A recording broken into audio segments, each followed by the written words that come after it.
We can go ahead, yeah. Okay, wonderful. We're going to wait just a minute for people to enter the room.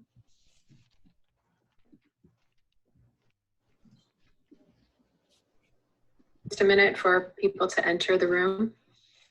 Lauren, do you mind just muting yourself? Yeah.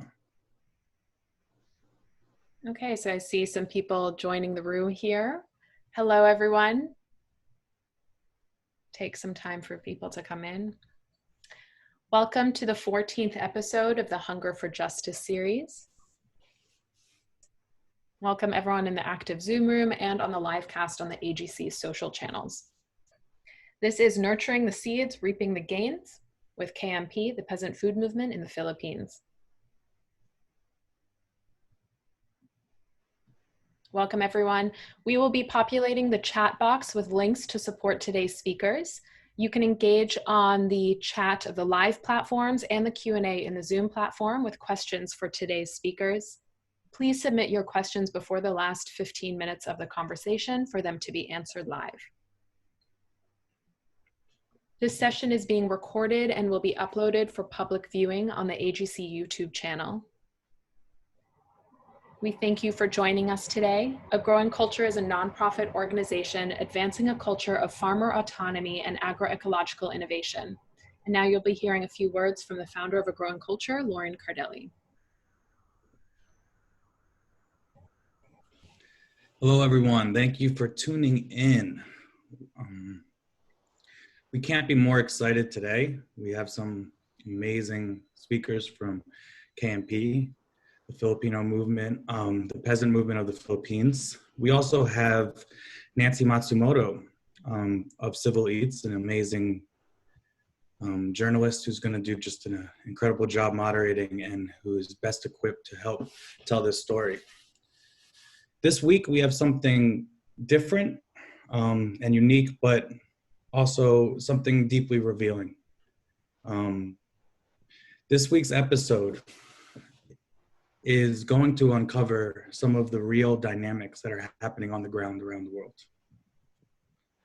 There have been brutal killings of farmers in the Philippines. These killings have been exacerbated by an authoritarian demagogue. And this needs to be brought to the attention of people all over the world. There's been a new anti-terror law that has only exacerbated this injustice and oppression. And in our work coming up to this episode and conversations with KMP, they wanted to share the reality of what's going on in the world. They want to show the reality of their community. And so we are blessed to be able to feature their voices and to have a platform where this can be shown. But what it did require for us to think about was the concept of a trigger warning. And what's interesting to me is when it comes to agriculture, do we need a trigger warning? Like, why do we need a trigger warning when we talk about our food system, when what's going on all over the world is massive injustice to the peasants, to the smallholder farmers, to the indigenous people that support the food system? Their reality has been ignored.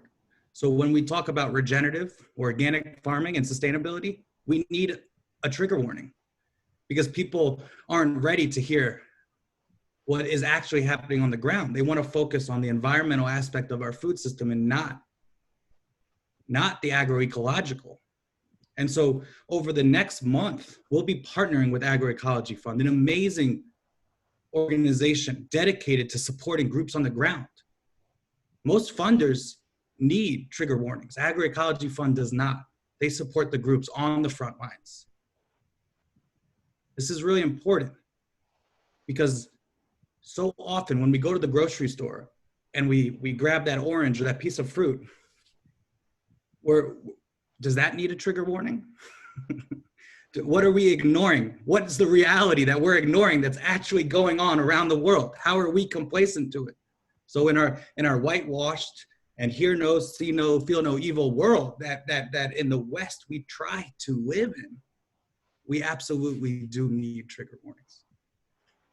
So we hope that this journey that we're on together, this journey that is going on today, next week, and the weeks after, where we'll be featuring amazing voices from around the world, we hope that every one of our listeners, every one of these viewers starts to recognize how real agriculture is. So I am right now so excited to introduce Nancy, who's become a friend of mine, who I just absolutely have loved working with. She's going to take it over and introduce KMP. And we're here to learn and to listen and to stand in solidarity with the peasant in the Philippines. Thank you so much, Lauren. That was incredibly powerful and a great lead-in. I'd like to introduce our panelists and their organization. Kilusang Magugubid Pilipinas, KMP for short, is the Peasant Movement of the Philippines, a democratic mass organization of Filipino peasants fighting for land reform, social justice, and social change. KMP's more than 2 million members nationwide participate in campaigns against land grabs by local and foreign landlords, agro corporations, and plantations, and massive displacement from land-related human rights violations and other abuses. For the past 3 decades, KMP has worked to help the rural poor by defending and asserting their right to make the land productive for their family and for the country. Since the election of President Rodrigo Duterte in 2016, harassment and killing of farmer peasant leaders has increased. 262 farmers have been killed in connection to land disputes since Duterte's election. On July 18th, a new anti-terrorism law took effect, which many feel is a thinly veiled instrument to target and arrest opponents and critics of the Duterte government, simply by branding them as terrorists. The fear of KMP and many other organizations is that the law could be weaponized to suppress legitimate criticism of the government and its policies. Meanwhile, the COVID-19 lockdown has shut down all public transportation, leaving subsistence farmers to walk miles to their farms. In April and May, at the height of the lockdown, farmers risked arrest for staying out past a 5 p.m. curfew. Without the ability to care for their farms, get to market daily, their livelihoods and lives are threatened. Corporate land grabs, meanwhile, continue under these conditions. Here to speak with us today are panelists and KMP Chairman Emeritus, Rafael Mariano, who goes by his honorific nickname, Kapayeng, and Catherine Manga. Rafael is a farmer from Quezon, who, in addition to having a long and distinguished political career, served as KMP's national vice chair and chair between 1993 and 2016. Catherine, or Manga as we know her, is a community development officer, community development worker, a researcher, and a peasants' right advocate. She comes from a background in community theater that advocates for farmer land rights. She joined KMP in 2018, and she's now a project coordinator there. And I have to add that tomorrow will be KMP's 35th anniversary. So we want to congratulate Kapayeng, Manga, and the entire organization for achieving this truly huge milestone. Congratulations. So now without further ado, I'll turn it over to Kapayeng and Manga. Thank you very much, Nancy.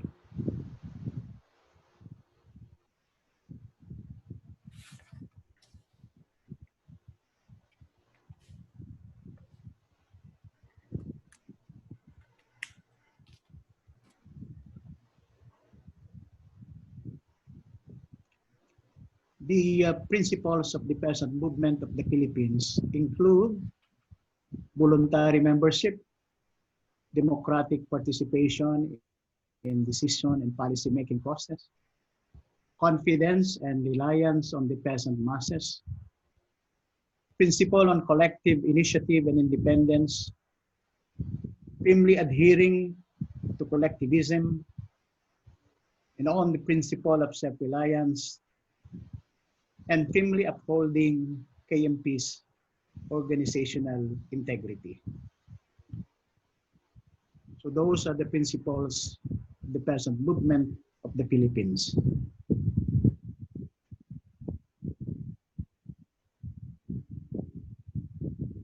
Who are peasants? Peasants are actual tillers who do not own the lands they till. 75% of the country's population are from the rural sector and lives as landless peasants or landless farmers. Not less than 7 out of 10 Filipino peasants do not own the land they till, and most are rice and corn farmers. The lack of genuine land reform and rural development have caused hunger and rural poverty for years.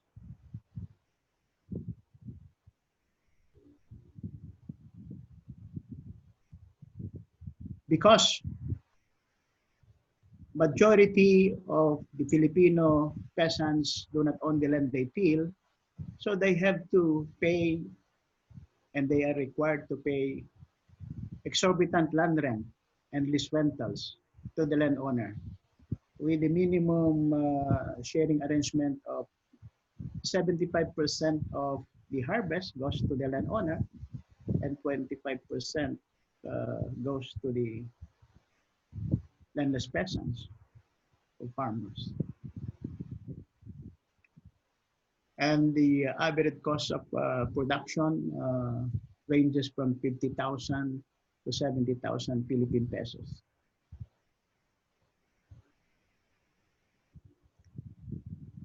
So because majority of the Filipino peasants do not have enough production capital,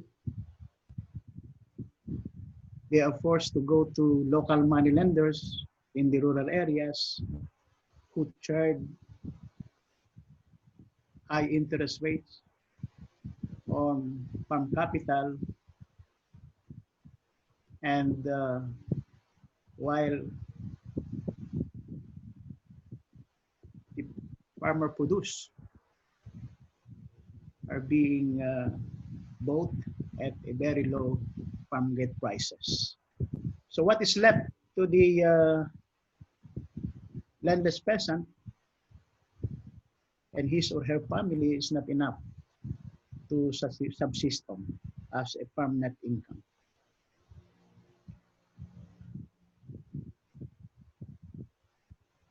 KMP was founded during the culmination of the Filipino people's struggle against the fascist dictatorial rule of Mr. Marcos.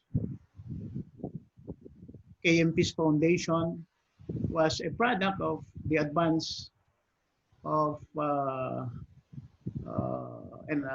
the feudal peasant struggles, primarily for land and for the implementation of genuine agrarian reform in various regions, and was a consolidation of the peasant movement in the Philippines at national level.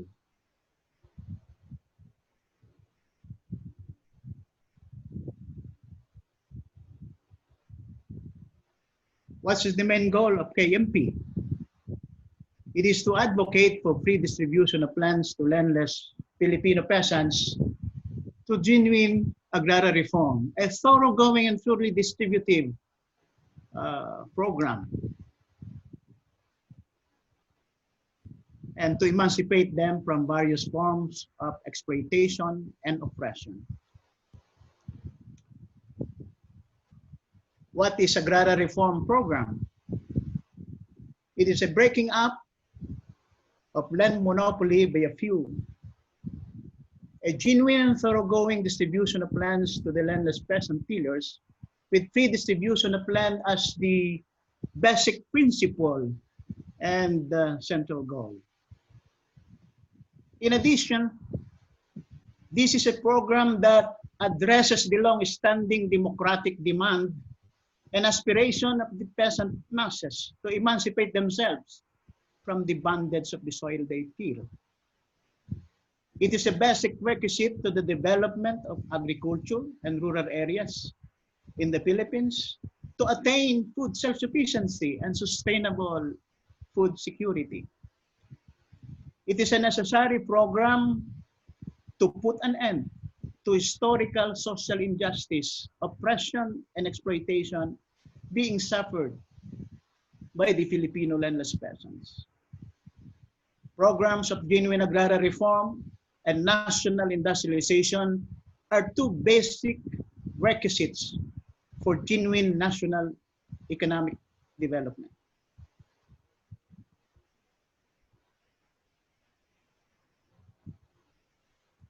Here's the pathway to agrarian policy for genuine agrarian reform, which have been advocated and struggled for by the kilusang magbukid ng Pilipinas or the Peasant Movement of the Philippines. KMP strongly opposed, denounced, and exposed the anti-peasant and pro-landlord character or the Marcos Land Reform when he issued and implemented what Marcos called it as a tenant emancipation decree, or PD number 27. KMP forwarded the program for genuine land reform during the Aquino administration. KMP presented a program for genuine land reform carrying the principle of land to the tillers, zero retention to landowners, and pre-distribution of lands to the landless Filipino peasants. The highlights of KMP's agrarian reform policy engagements were when the proposed thoroughgoing agrarian reform program was debated on in the Philippine Congress, particularly in the House of Representatives.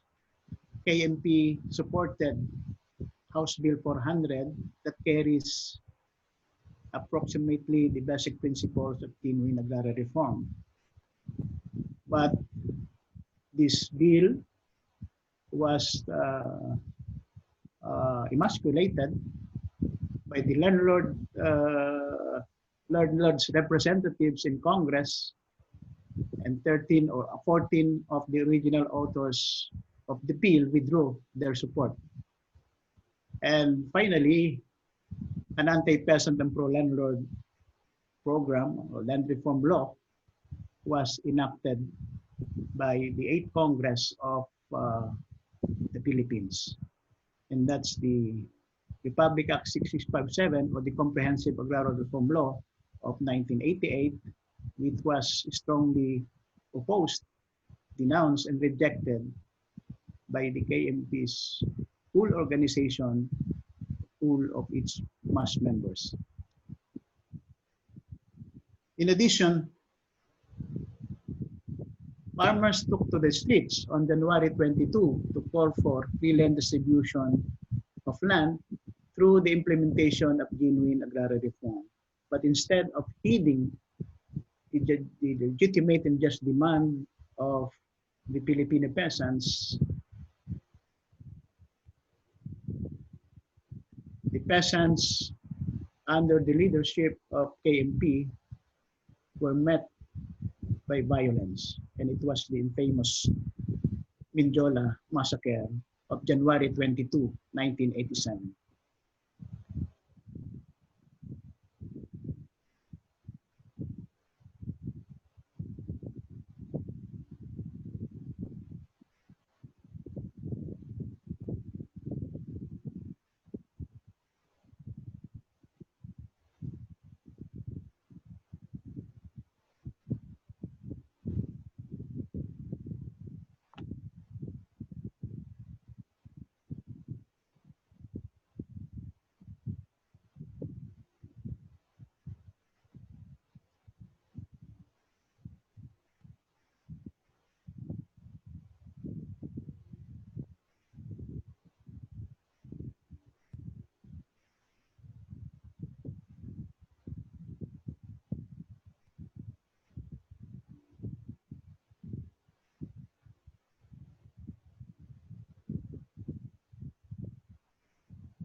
Another highlights of KMP agrarian policy engagement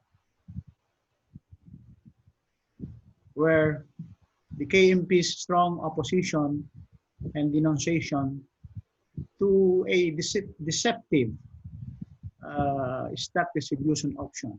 It is an alternative arrangement to physical distribution of land. It is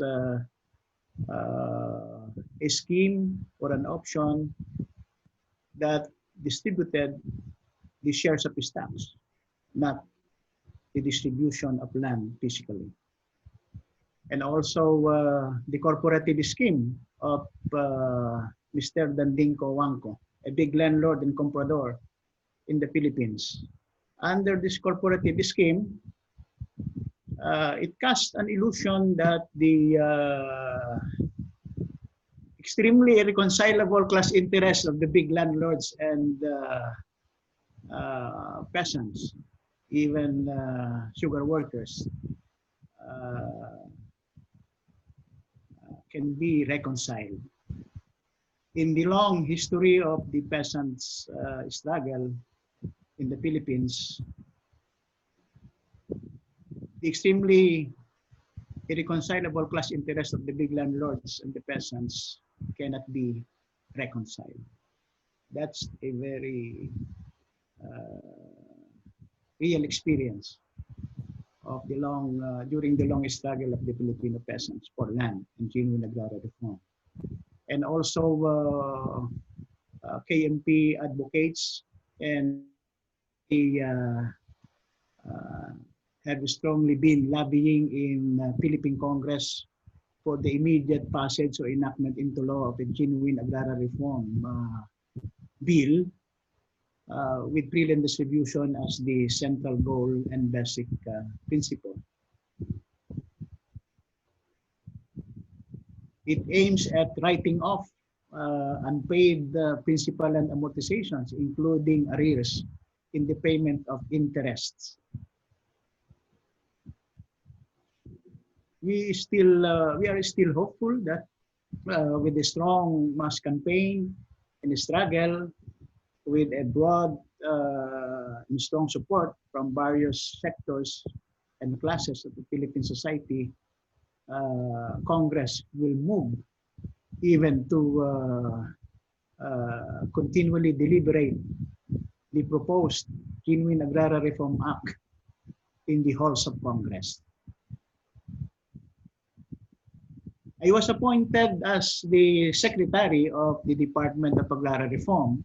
Immediately when I assumed my secretaryship, we crafted and we finalized a 5-point policy directions in the department. First, protect the rights of farmers and ensure the security of tenure. Promote farmers' rights and welfare. Ensure food security. Contribute to rural development and strengthen the whole community of the Department of Agrarian Reform. And because of a strong mass campaigns in cooperation with the Toiling Masses Party, a party that I represented in 3 terms in Congress for almost 9 years, and with the strong support of the Filipino peasants, particularly rice farmers, we were able to push for the passage of then Free Irrigation Services Bill, and now it is a law. This is the Republic Act 10969, the Free Irrigation Services Act. And also, we have been campaigning against this rice liberalization law, rice tariffication law that lifted the quantitative restrictions on rice imports. So we were able to postpone the lifting of QR on rice imports by a sustained campaign against the lifting of QRs on the rice imports, because that will really adversely affect the local rice industry in the country, and that will lead to more dependency of the Philippines on rice imports, or dependency on the international rice market. And KNP also have been engaging with the United Nations, particularly with its UN bodies and special procedures. We filed complaints with an appropriate bodies and mechanisms of the United Nations, including also by filing complaints of human rights violations by the state forces as the perpetrators with the Philippine Commission on Human Rights. And we also engage in other government agencies and departments. What are our lessons in our advocacy, genuine agrarian reform advocacy? So it is important that we have to be consistent in our position on important issues, concerns, sectoral, national, or international issues. We have to seize political initiatives and independence, and we practice this principle in our alliance work with the unity and struggle principle. Not all for unity.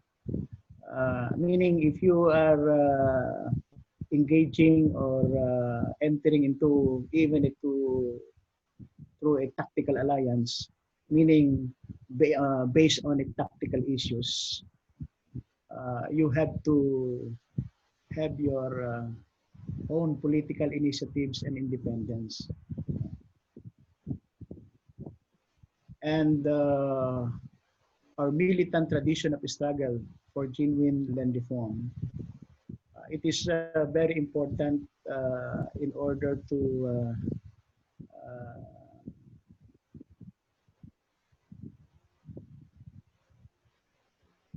protect the organizational integrity and prestige and the line of struggles of KNP. And we have to avoid to fall into what we call the reformism or opportunism. Struggle for reforms is quite different to reformism. We have been launching a minimum program of agrarian reform, like lowering the or reducing land rent and lease rentals, increasing the prices of farm produce, reducing the interest on farm capital towards the elimination of usury, and increasing the wages of farm workers. Those are, we considered, contents of our minimum program of genuine agrarian reform, and that could also be categorized as, yes, struggle for reforms, struggle for concrete benefits and concessions, as long as it is in the interest of the mass members of KNP. So also based on experience, we have to realize, enjoy, and consolidate the gains of the whole organization. Next slide, please. So, Bungkalan, yes, it's a collective cultivation of land simultaneously and continuously to make the land productive. And it is a stage where farmers rely on their organized strength and firm unity in asserting their rights to till and to make the land productive. It is not a simple economic campaign, but a political one also. Farmers must have a strong organization to launch it and must continue to strengthen the ranks for it to succeed.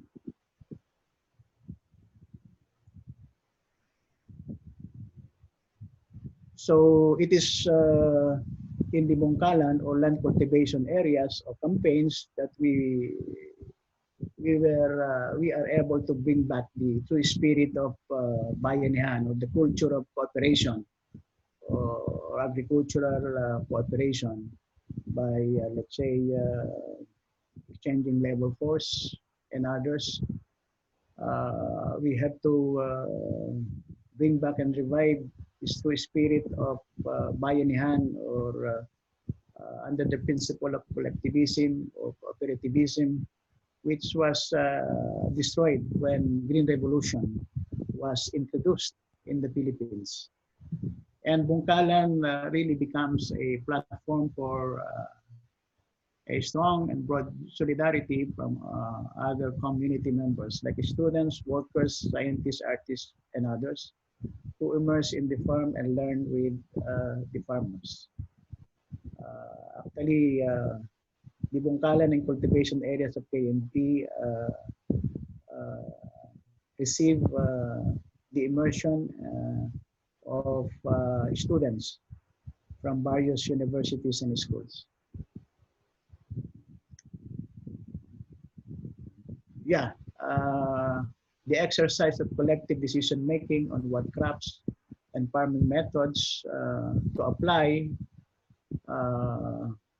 It is important that you have an organized strength, community, and strong determination that really being exemplified by the Bungkalan and land cultivation campaigns in various areas in the country.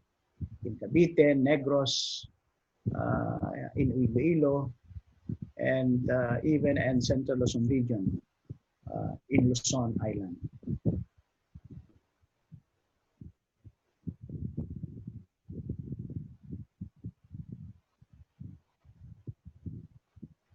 What the Bungkalan teaches the organized Filipino farmers, yes, the continuation of education and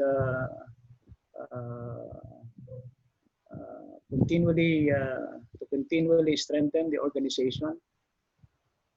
It must be done in the ranks of farmers, and it is important, yes, that they are organized, independent, self-reliant, empowered, and self-sustaining. Most primarily with food security in the community levels. The success of cultivation becomes and really an inspiration to other farmers and communities. So this is being strengthened and maximized and consolidated also through the farmer-to-farmer exchanges. What the Bungkalan teaches the Filipino peasants. Lessons and experiences must be shared with other farmers in Bungkalan and land cultivation areas, and farmers must always be united and consolidated to overcome different forms of threats and harassment to the ranks. Yes, even when I was still in the Department of Agrarian Reform, I always remind and call on the peasant leaders and members of farmers organizations who engage the DAR on a number of more than 200 dialogues. I always said that it is through the organized strength, firm unity, and strong determination of peasants themselves that the peasants can be able to defend, protect, and assert the right to land and the implementation of genuine agrarian reform.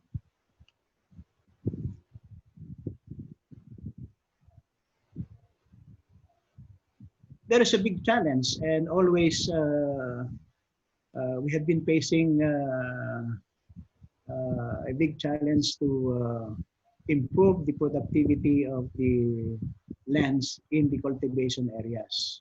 We have to consolidate, strengthen, and defend whatever economic, political, and organizational gains that we achieve, and attaining collectivization. And there is a need to market the farm produce to really enjoy the just and the just prices of the fruits of their labor. So those are the challenges in Bungkalan areas.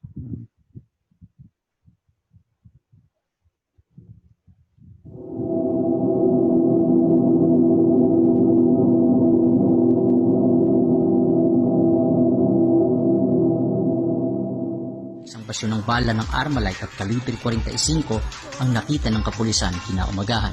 Unang baril, takbo na kami sa pangalawang manggat. Nagtago kami talaga doon at pinabutukan kami lahat. Pinamaril kami. Tapos yung isa, lumabas sa kasada, nagpaputok din ng baril. Tapos sunod-sunod na yung putok. 8 buwan binubungkal ng katipunan ng lehitimo magsasaka ng lupang Ramos ang mahigit 370 hektaryang lupa na ilang dekada na rin nakatiwangwang. Kasalukuyang pang dumadaloy ang kaso sa pagmamayari sa opisina ng Department of Agrarian Reform. Ito naman na isang matabang lupaing agrikultural na pinipilit nilang gawing isang industrial at residential.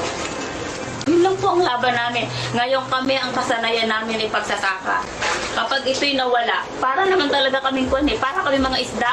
Ang isda, pag di ba, pag inalis mo sa dagat, mamamatay, ay kami magsasaka. Ang buhay namin ay lupa.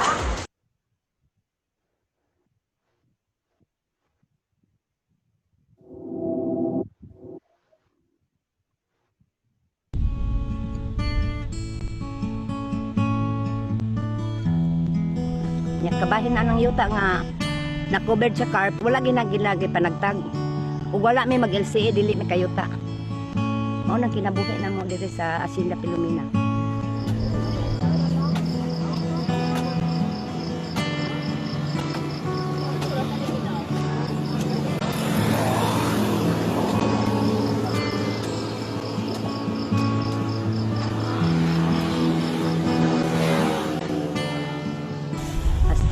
Ko ang ilahang asyenda, ang amo ang asweldo mao ra gihapon barato. Tag 8 ang adlaw. Ya, hasta nagpahimos gid sila. Himos lang ginilag tinuod ang mga kataw, ang mga obreros nila wala gina nila unsa ba gina hatagan og mga benepisyo. 2009 nakahukumi nga mo LCA kay sila nagplano sila nga ang kanang pumuluyo dirang lugar demolis. Pag LCA dili basta-basta, daghan kuno og dili ka mapreso mapatay binta na ito medyo makuha na yung kabuhayan namin, medyo tibay na. Meron kami harvest na mais, corn, meron kami harvest na munggo.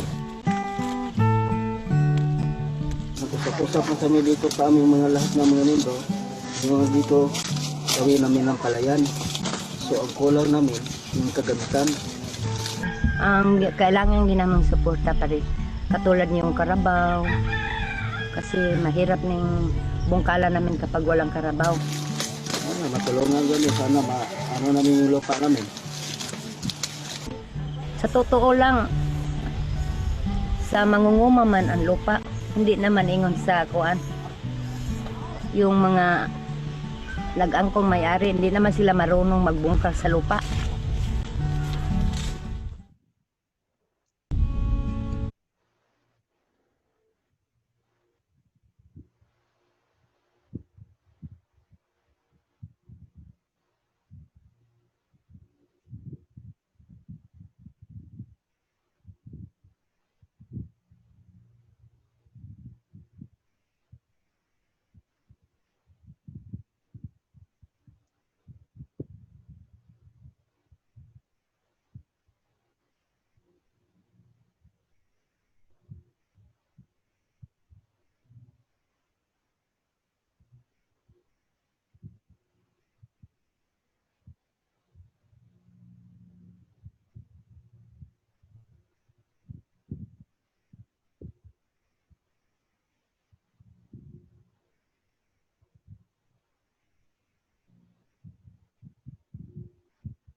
Perhaps this is the killings already. Yeah. Okay.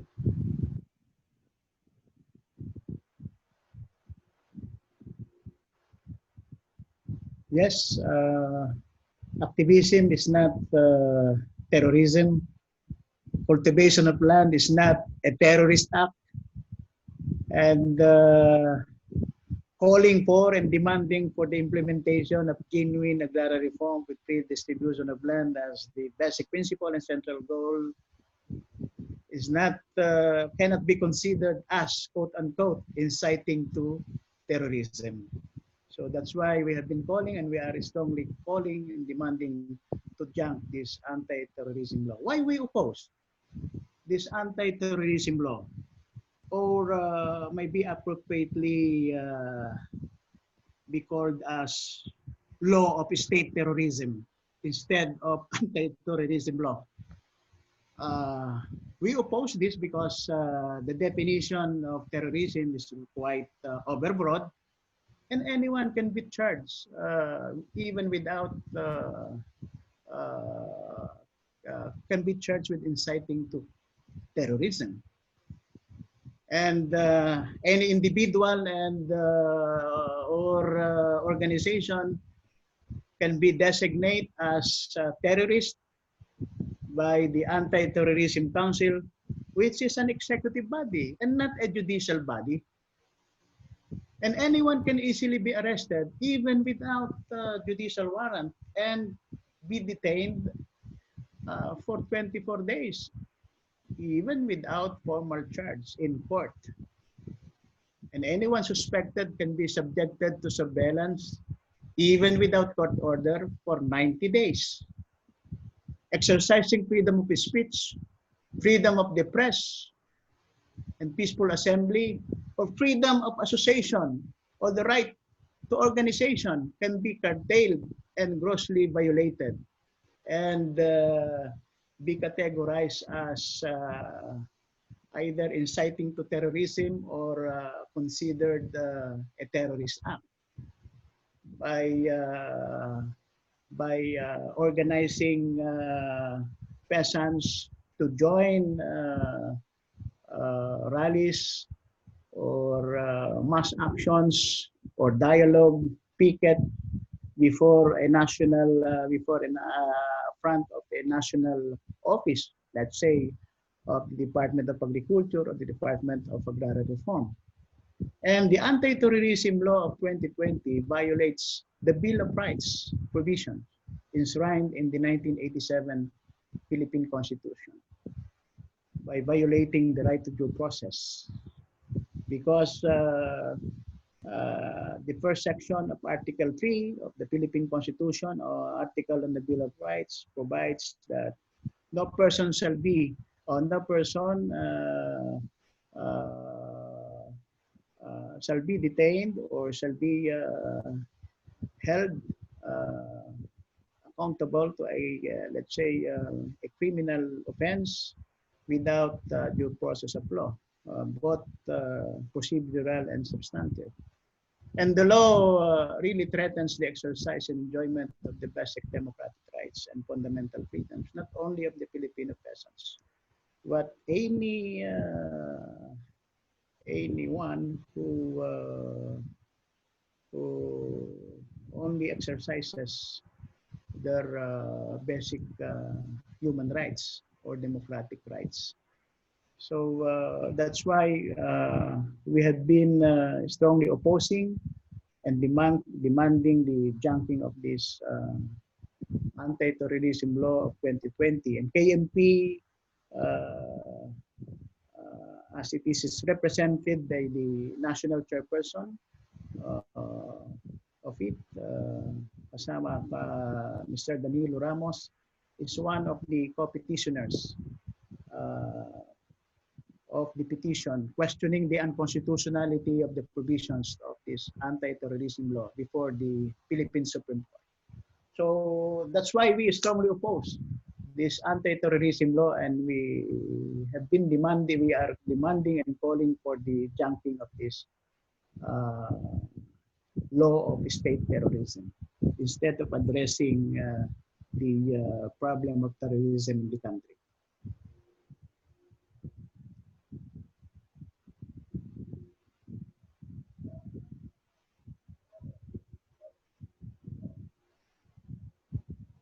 I will be discussing, thank you, Kapaeng. I will be discussing the farmers' situation during the COVID-19 lockdown in the Philippines.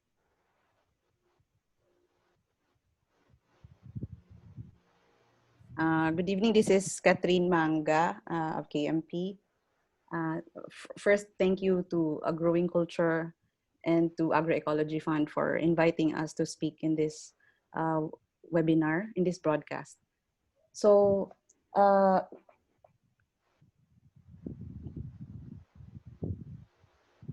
we start with the video.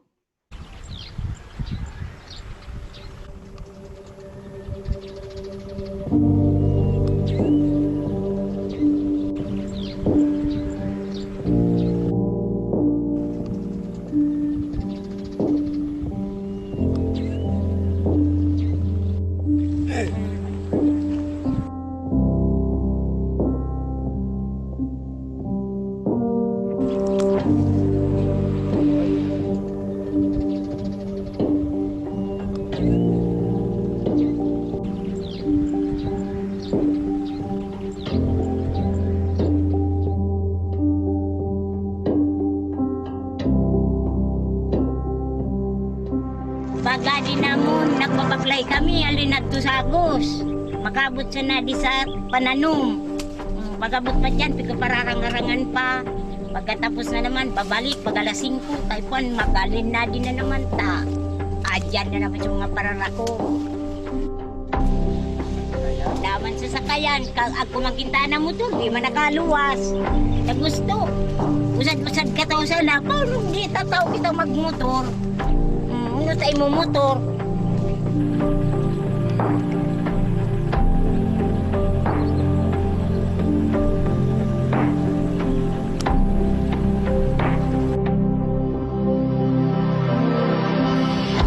Ano yan na? Kangko. Sarin mo inuko. Baba.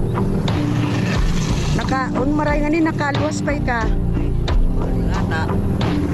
Lockdown ba ga?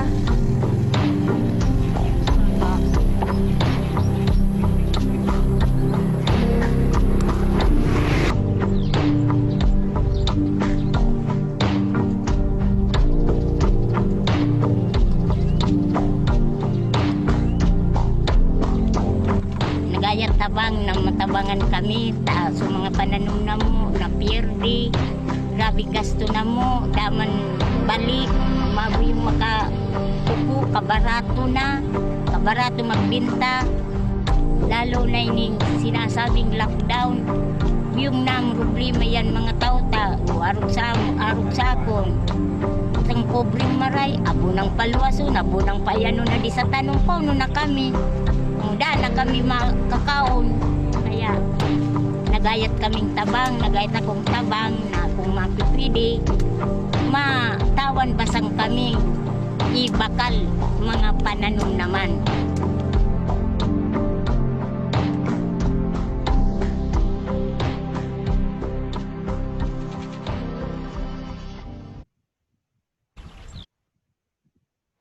So the COVID pandemic highlighted the glaring failure of the current agricultural system in the Philippines. It has become obvious that even before COVID, this type of production system did not secure healthy and accessible food for the country's almost 110 million population. And ironically, nor did it provide the needs of the main food producers, the farmers, who are our food security frontliners. Comes the pandemic, and we are now unwrapping an inevitable disaster, hunger. It is, in a recent survey, data showed that hunger doubled as the pandemic rages. Philippines has had the longest and one of the strictest lockdown. Even so, cases continue to rise, and it has now reached 74,390 positive cases. Some of you may have already heard that the Duterte administration prioritized a militaristic approach to combating the virus rather than a health response roads were blocked, transportation was totally suspended, and stop work policy was implemented. Even on the first day, the farmers were already lamenting there is no such thing as work from home for farmers. Some of them had farms in other villages and towns like what we have shown in the video. To add to this, if they will not be allowed to bring their products to the market, it will be spoiled. They will not get their capital back, and they won't have enough for the next cropping season. This happened. Tons of vegetables were spoiled and left in the farms or in the highways to rot because they could not transport or sell all of it. Bagsakan is an innovation of KMP in the recent years. So we're going to show you a video of Bagsakan.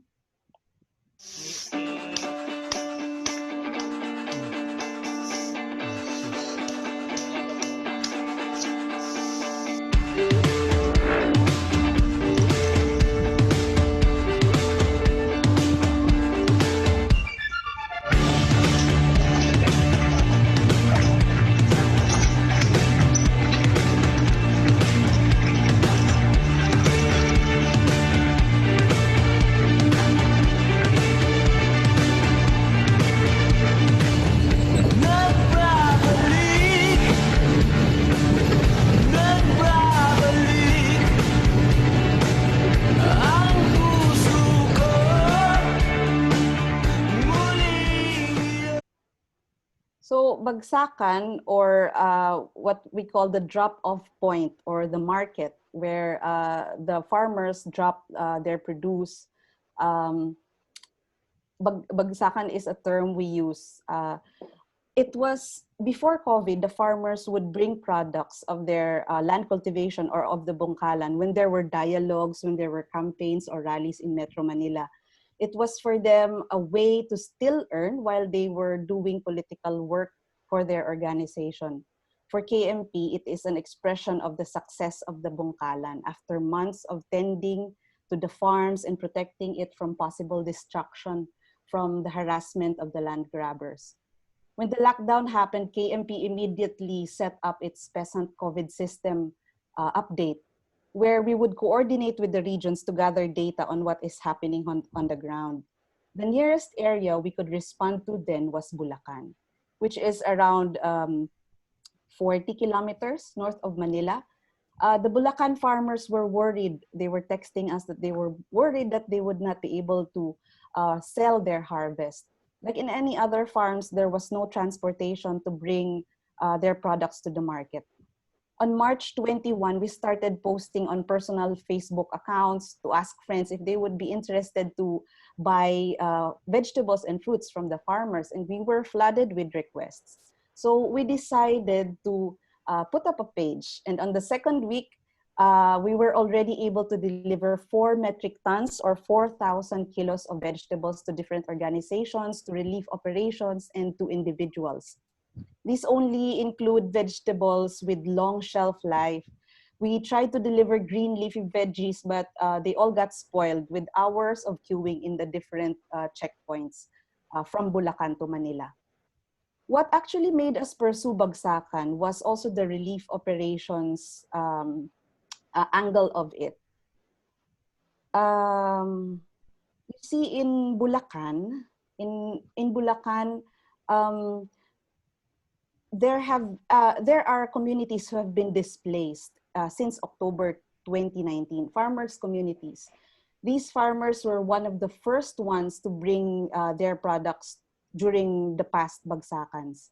But when their farm lots were fenced by the Royal Mulukan Realty or the land grabber, all they could do was sneak into their farms to harvest their products, and most of the time, they would be shot at by the goons of the land grabber.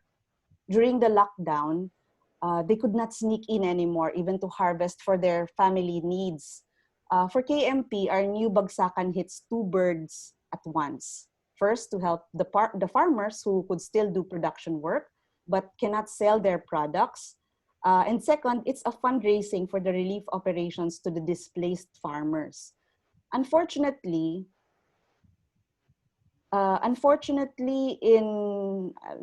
Unfortunately, in April 19, while our staff and relief volunteers were on their way to Bulacan for a relief operation, they were apprehended by the local police and were brought to the station for questioning. Upon learning that they had with them newsletters and COVID primers calling for free mass testing to be distributed to the communities, they were humiliated while being videoed, they were shouted at, and they were tagged as members of the New People's Army. The police and the local government, even the government office that released the effectivity of the permit for the jeepney that we use in the Bagsakan and in the relief operations, was denied. They were detained for 4 days, repeatedly interrogated, and it was only during the 3rd day that cases of violation against quarantine violations and inciting to sedition were filed against them. On June 1, the quarantine violation case was dismissed, but still leaving the inciting to sedition case. For KMP, this is pure harassment. Humanitarian activities during the pandemic, as long as it follows health protocols, must not be restricted, and especially if the government cannot provide food and other services to its people. Humanitarian groups and organizations are already doing what they ought to be doing, and still they get tagged as terrorists. But even so, our Bagsakan kept on. Right after our volunteers were out of quarantine because they needed to be quarantined for 14 days after being arrested, we got back to delivering bulk orders to different relief operations and community kitchens. For a month, we just delivered bulk orders because we could not deliver individual orders because the jeepney we used is still with the police. They said that they cannot release it because it's been filed as an evidence against the relief volunteers. So we had to find other means to transport the vegetables.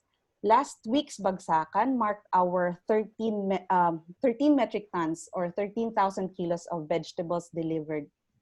With the joint relief efforts of different farmers, advocates, and network organizations, we have serviced almost 5,000 families of farmers, fisher folks, and urban poor, not counting the many relief efforts in the regions. We are grateful to have such a dedicated team. Some of our customers have eventually become volunteers and even asked their friends to help in packing the vegetables. They are happy to be part of an advocacy that directly buys products from the farmers. We are recently transitioning to rehabilitation efforts. With the help of Agroecology Fund, our farmers started setting up backyard gardens and communal gardens in 12 communities in Norsagaray, Bulacan. This include the displaced farmers. 6 farmers organizations are now supported with the food processing and preservation efforts. Their products will eventually be promoted and sold in our online Bagsakan. Right now, we are also promoting products of some farmers and urban poor communities from Quezon City who are not able to sell their products because schools and establishments are still closed. What else? Also, during the lockdown, KMP had different campaigns online. We continued with our education work even during the lockdown. We held international and local webinars, online forums, as we call them, and engaged in different campaigns to call for mass testing, call for aid and production subsidy. We continue to call for the government to protect the rural poor and all the working people amid the COVID pandemic. Thank you. Thank you both for a really comprehensive and inspiring summary of what you've done these past 35 years. I can't imagine what shape the Philippines would be in if you hadn't existed. I know we have a little bit of extra time, so I'm going to ask a few questions. I love the Baksakan and the BUNGKALAN programs. And I think those are incredible, showing incredible nimbleness to respond to the crisis. One thing that I hope you could explain is you have the landowners, you have the corporate plantations, and you have the peasant farmers. And there is land grab. Land grabs are ongoing to turn this large farmland, which the peasants do not own, into plantations. What is the mechanism? Like, how are they colluding with the landlords, and how are you trying to fight this sort of structural problem that's happening? For either of you. Go ahead, Caps. Thank you, Nancy. In areas wherein the peasant masses, the farmers, the farm workers, agricultural workers, are in dire need and living in abject poverty, and there are vast tracts of lands, either idle, abandoned, or lands that are planted to export crops. But the peasants, farmers, people living in the certain locality or community needs food. And for the peasants' families to subsist on. So they have to organize themselves and decide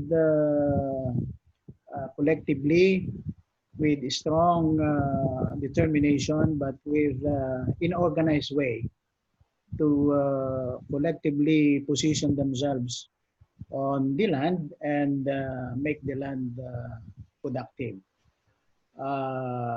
Primarily on the lands that the peasants, agricultural workers are considered potential, quote-unquote, potential beneficiaries of agrarian reform, who have been demanding or clamoring for them to get back or bring back the lands under a very exploitative joint venture arrangement or corporate farming scheme. That is what the peasants or farmers considered as agrarian reform beneficiaries in the area claimed by Lapanday Corporation in Tagum City, the area of the two organizations. We call them Marbay or Narbay. They collectively asserted the rights over the land, and they were successful in with the help of a strong and broad mass campaign. Is there any political opposition, or are they using bribery? They just seem to not have too much problem doing this. Yes, there are cases that in areas wherein harassments, threats, intimidations are being faced by the peasants or the farm workers or agricultural workers in the plantation, for example. Okay, because thank you. The ranks are quite organized, so they are Right. able to assert their rights over the land. Thank you, Kapay. This brings up another question that maybe you can answer, Manga, which is, it seems so difficult, especially in the Philippines, it's true everywhere in the world, to become a farmer now. Are there younger generational farmers who want to go into this, or are they just deciding that why would anyone want to do this when you could be harassed and killed? I think that there are still many young people in the countryside who would want to continue making the land productive. Although, of course, the current education system does not really give that kind of culture to the young people. But we are hopeful that what the peasant movement is doing is also, while it is cultivating the land, is also cultivating the minds and the culture of the young people to still pursue what their parents have pursued in the past years. Is there a strong feeling that there will be cultural losses too, of just agricultural traditions? And I don't know if there are festivals and things like that that you are trying to keep alive so that it will be passed down? Yes, most definitely. Actually, from a personal experience, I remember that when I was a kid, after harvest, my grandmother, I also come from a family of farmers. My grandmother after harvest would pray and thank our ancestors, and would cook all the kinds of food that she can cook with rice, and she would thank our ancestors for giving us such harvest. And I think that I haven't seen that practice in years. As much as we want to make that, to do that again, there is no such practice anymore. I don't see that in the countrysides anymore. I do not know in the other regions, but in my regions, we don't have it anymore. So yes, there will be cultural loss, definitely. Yes, and that's unfortunate. I think when you're working so hard just to keep fed, it's sometimes hard to add those extra things on. Kapayang, I wanted to ask you a question about the ongoing problem of corruption. And I understand there's dumping of chemicals in farms, and the agricultural ministry selling overpriced chemical fertilizers in the region. Can you tell us a little bit about that? The Department of Agriculture has the program. It calls Plant program.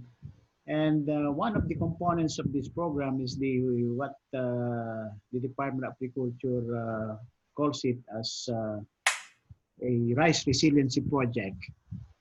And with this project, there is the scheme of when you buy 2 bags of inorganic fertilizers, you will be given 2 or 3 bags of urea fertilizers.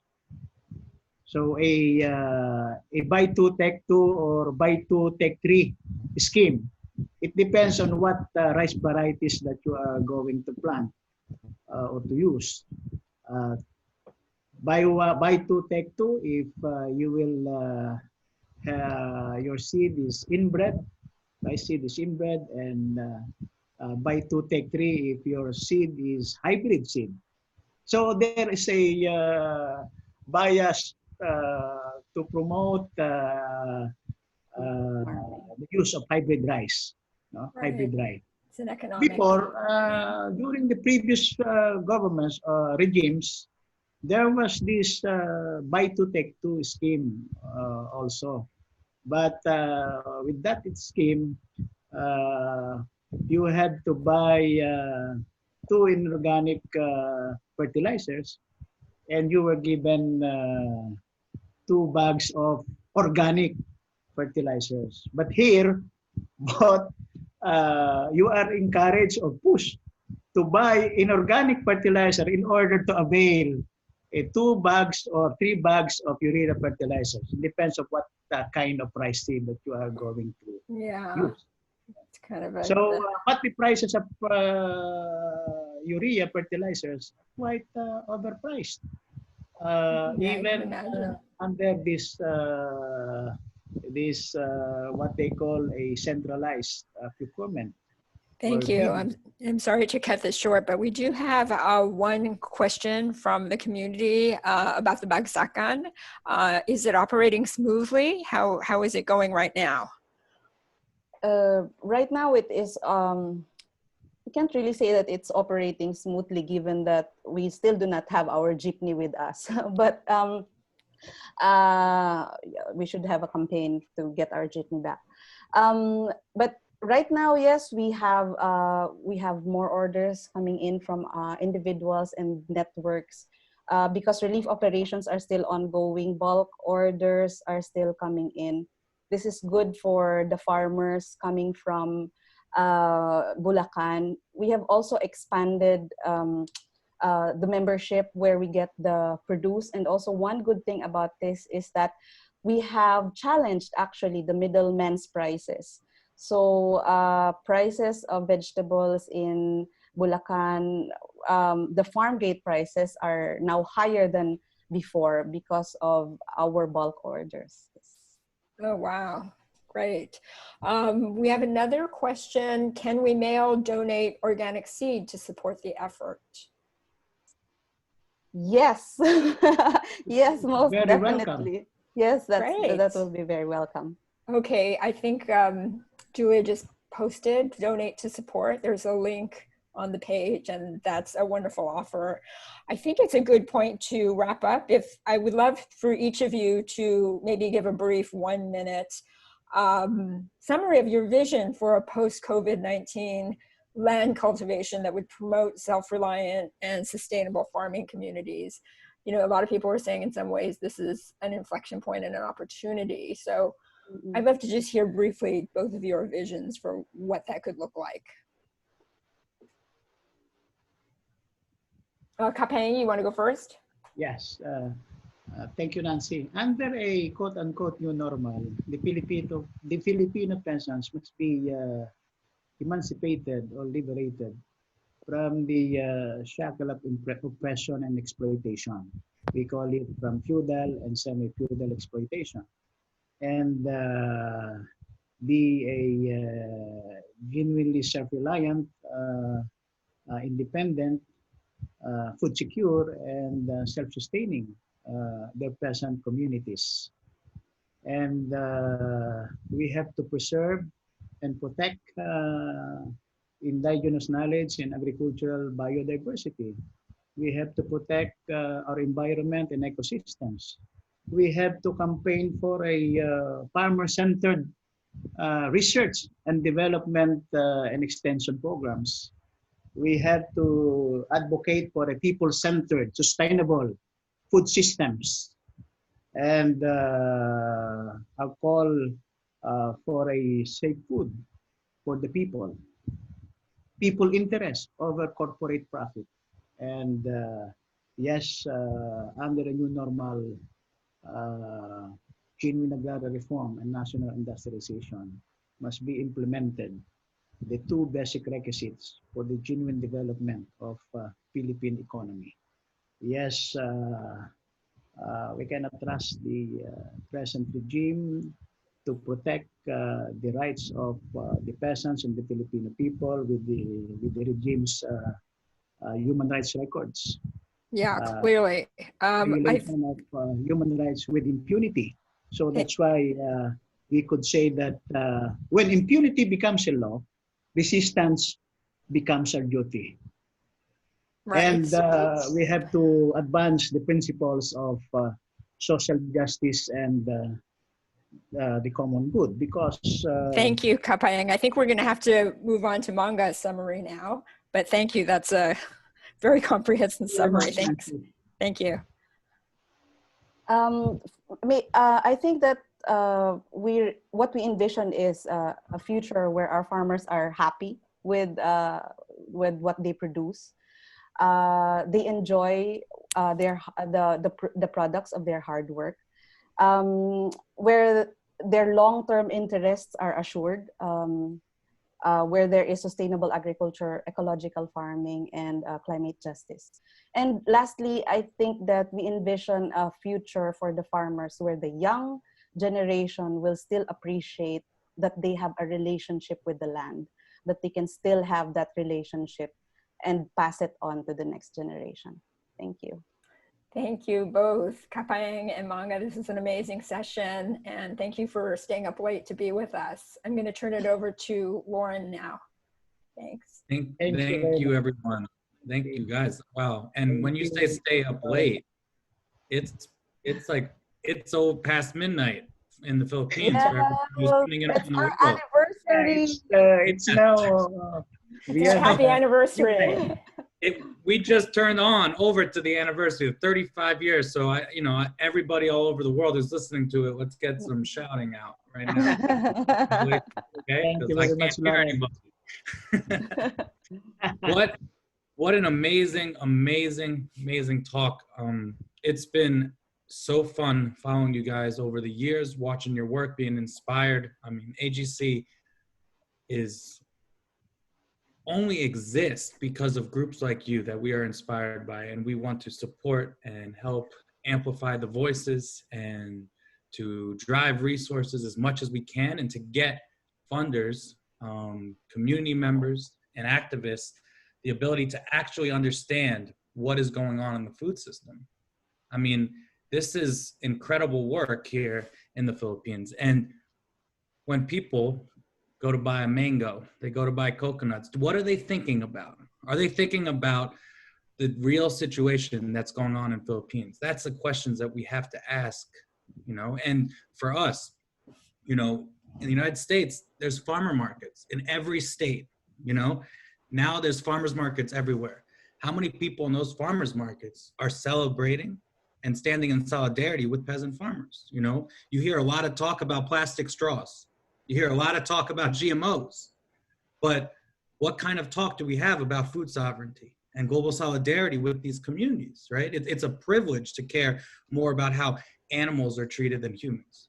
And these are the questions that we have to start really reflecting on and recognizing. And that's why, as an organization, we're so grateful for the opportunity to work alongside organizations like KMP, like Agroecology Fund, organizations that understand that our food system is not just environmental, it's social too. It's a cultivation of how we are and how we live. And that change can't be just through an environmental lens. It has to be through a social and environmental lens.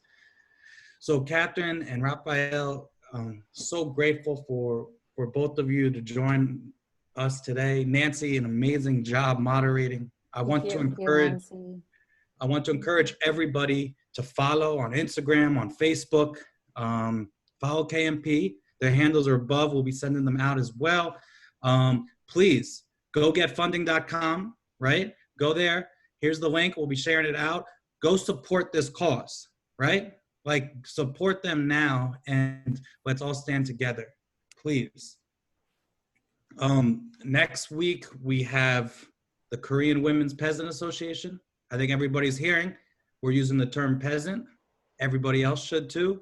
Go to our Instagram, learn why. Women peasants are changing the world, right? That's the topic for next week with the Korean Women's Peasant Association check-in. It's also brought in collaboration with Agroecology Fund. Please, every week, we have new broadcasts from around the world. Tune in, learn, educate, because I just learned a tremendous amount from that conversation. And I had already read the presentation, and I learned more. So it's incredible. What a gift to be here. Support the broadcast if you can. Follow Growing Culture for updates.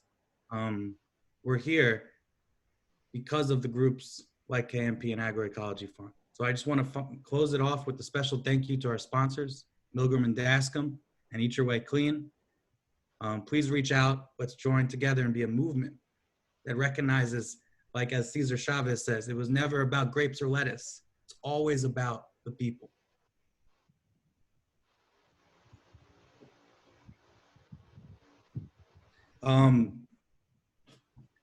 Do you guys want to say a last word, Kapeng and Manga? Is there any last closing that you want to say to the community before we wrap up? We just want to say thank you, everyone. Thank you, Agroecology Fund. Thank you to our friends who have been supportive of the peasants in the Philippines, to our new friends, and hopefully to many more networks and organizations who will join our movement for just change. Yeah, thank you. Yes, thank you very, very much. We have to uphold the people's food sovereignty and genuine food security. Thank you. Well, thank you, everyone. Thank you, Nancy. Thank you, Nancy. My pleasure. Thank you all.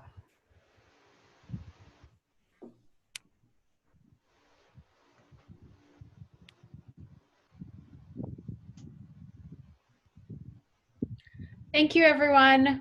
I'm going to just keep this slide up for just another few seconds. Thank you, everyone, for joining us and for staying on past the hour. This recording is going to be available on the AGC YouTube channel, and we'll be sending that out. Please share and please consider donations to follow and to support KMP. Thank you, everyone.